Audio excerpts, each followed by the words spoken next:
analogi untuk membantah dan menolak sunnah. Nah, seperti itu biasanya bertahap, berurutan. Kalau udah mulai benci dia dengan sunnah Nabi, lama-kelamaan dia akan mencari analogi ataupun dalil-dalil yang batil untuk menolak sunnah Rasulullah dan menentangnya. Allah Subhanahu wa taala berfirman di sini di dalam surat An-Nisa ayat 65, "Fala wa rabbika la yu'minuna hatta yuhaqqimuka fima shajara bainahum tsumma la yajidu fi anfusihim harajan mimma qadaita wa yusallimu taslima."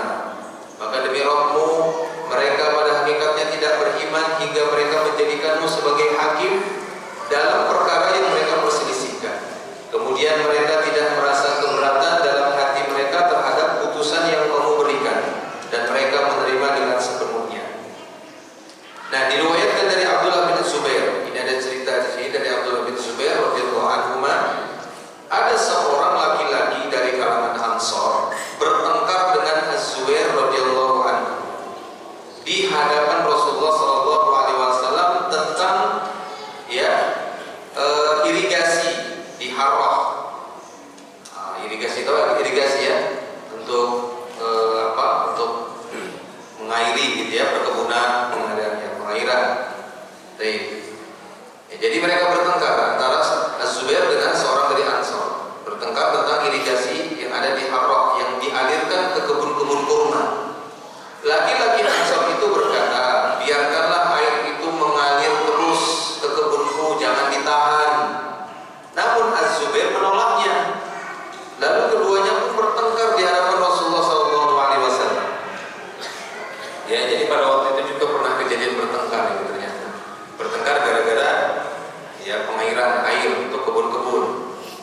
Nah, Zubair nggak mau gitu ya, irigasi itu ditahan sehingga nggak mengalir airnya ke kebun orang Ansor tadi. Ya, biarkan saja, jangan ditahan seperti itu, biar mengalir dia terus. Ya, biar masuk ke kebunku. Bertengkar keduanya, lalu datang ke hadapan Rasulullah SAW. Maka Rasulullah SAW pun memutuskan pada waktu itu, diputuskan oleh Nabi SAW kepada Zubair. Zubair, isqi ya Zubair, siramlah dulu kebunmu duluan wahai Zubair. Summa arsil alma, kemudian alirkan airnya ila jadika ke kebun tetanggamu. Nah, mendengar keputusan ini, seakan-akan orang Ansor ini gak terima, maka marahlah si laki-laki Ansor tadi. Lalu dia berkata, apakah karena dia keponakanmu? Nah, begitu ya. Apakah karena dia keponakanmu? Maka berubahlah rona wajah Rasulullah SAW. Kemudian beliau pun berkata, isqiya Zubair, thumma ihbisil ma hatta yarji'a ilal jadar. Wahai Zubair, siramlah dulu kebunmu, alirlah dulu air ke kebunmu wahai Zubair, kemudian tahan airnya hingga kembali lagi ke parit-parit. Kau usah alirkan ke kebunnya dia. Ya, ini keputusan Nabi. Siapa yang berani komplain sama keputusan Nabi SAW? Ya, nah demikian. Maka apa kata Zubair? Demi Allah, aku yakin ayat yang kita baca tadi surat An-Nisa 65 itu diturunkan berkenaan dengan peristiwa tersebut, yaitu firman Allah Ta'ala, "Fala wa rabbik la yu'minuna hatta yuhaqqimuka fima shajara bainahum." Ya, demi Rabbmu, mereka pada hakikatnya belumlah dinyatakan benar-benar beriman kepada Allah sehingga mereka menjadikan engkau sebagai hakim, pemutus ya perkara yang terjadi di antara mereka yang mereka perselisihkan. Baik, ini kata Zubair dalam kejadiannya. Maka dalam kandungan bab di sini langsung saja. Pertama, seorang muslim harus tunduk kepada Allah dan mentaati Rasulnya dalam setiap keputusan dan penjelasan beliau. Nah, ini ya, kita sejatinya untuk benar-benar sami'na wa ata'na. Tatkala ada permasalahan-permasalahan lalu dari kalangan ahlul ilmi mengajukan kepada kita sunnahnya begini, sunnahnya begitu, maka jangan ada dugaan lain. Ya, jangan ada dugaan seperti kejadian apakah keponakanmu kau bela-bela, kan begitu ya. Padahal beliau memutuskan sesuai dengan hukum Allah Subhanahu wa taala. Ya, lalu justru dia dugaannya kepada yang lainnya, menganggap bahwasanya Nabi SAW hanya membela keponakannya. Maka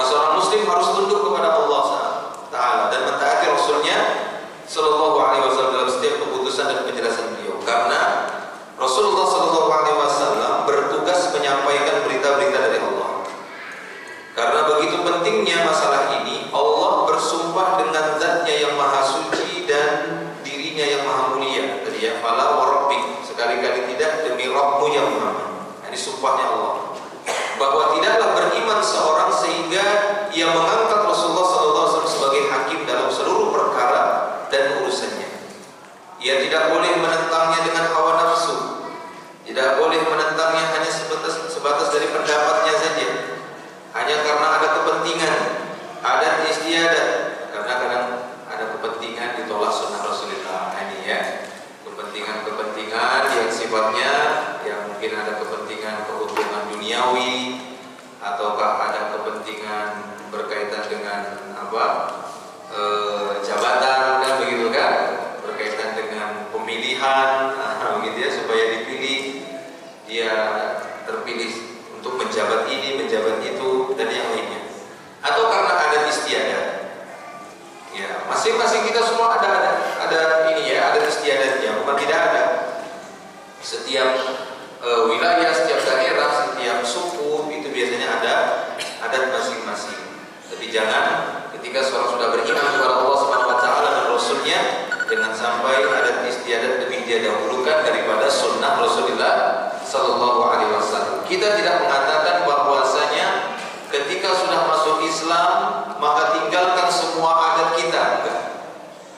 Ya, di antara adat kita itu ada yang baik juga, tapi untuk mengukur baik dan tidaknya adat tersebut itu dengan sunnah Rasulullah sallallahu alaihi wasallam. Ya, dengan itu. Bukan hanya semata-mata dengan perasaan dan kepentingan, ataupun karena memang tuntutan dari adat istiadat itu sendiri, sehingga menolak sunnah Rasulullah SAW. Ya, jadi itu kata beliau. Ia tidak boleh menentangnya dengan hawa nafsu, pendapat, kepentingan, adat istiadat, atau menolaknya karena mengikuti perkataan guru. Lagi terlebih lagi, hanya karena ingin mengikuti perkataan guru, perkataan para pembesar, ya, para golongan pembesar golongan, ataupun karena sebab kelompoknya, karena sebab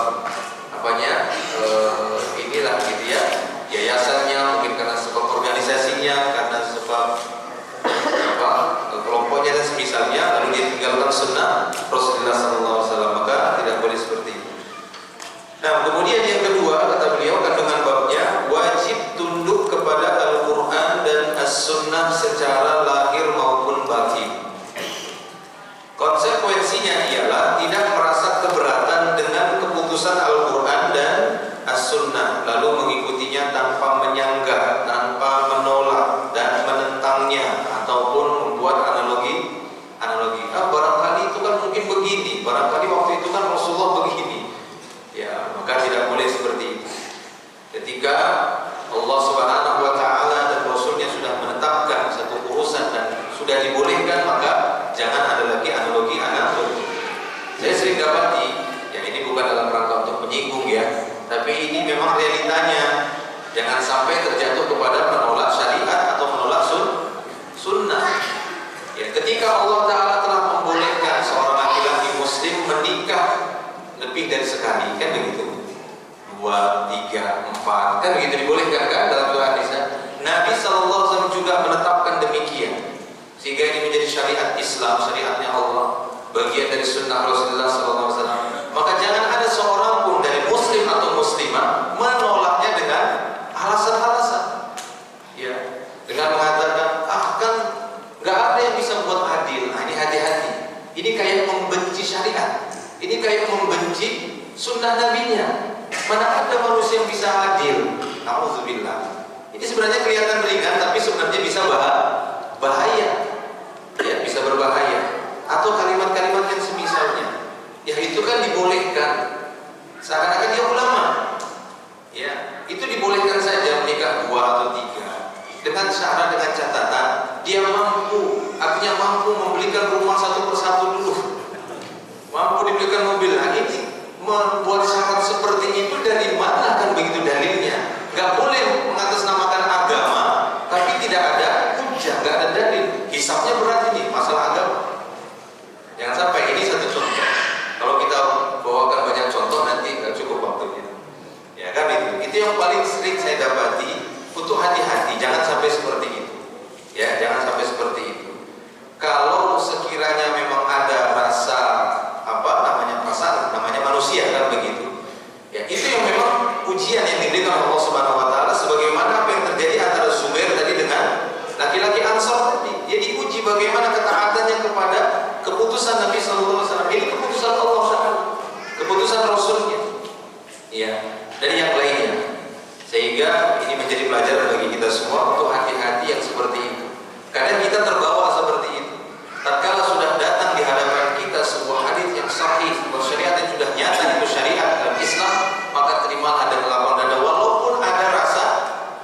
ini kok seperti itu, sami'na wa ata'na. Ya, kita dengar dan kita taati. Masalahnya nanti kalau belum siap, ya ngomonglah baik-baik sama suaminya. Ini kalau masalah yang tadi kan begitu ya. Dan di sana ada masalah-masalah yang lainnya, yang itu harus hati-hati kita ketika mengomentari syariat Allah, mengomentari sunnah Rasulullah Sallallahu Alaihi Wasallam. Lebih baik kita menyerahkan kepada ahlinya, yaitu kepada para ulama daripada kita. Ya, ketika ingin mengomentari, mengoreksi, ternyata kita koreksi Allah dan Rasulnya. Na'udzubillah. Ini bisa berbahaya. Baik, itu nasihat saya. Semoga apa yang kita sampaikan bisa menjadi ilmu yang bermanfaat bagi kita semua dan bisa menguatkan ya diri kita untuk benar-benar teguh dan kokoh di atas manhaj sunnah Nabi Sallallahu Alaihi Wasallam. Ini saja. Alhamdulillah. Subhanallah bihamdi. Asyhadu an la ilaha illallah. Assalamualaikum warahmatullahi wabarakatuh.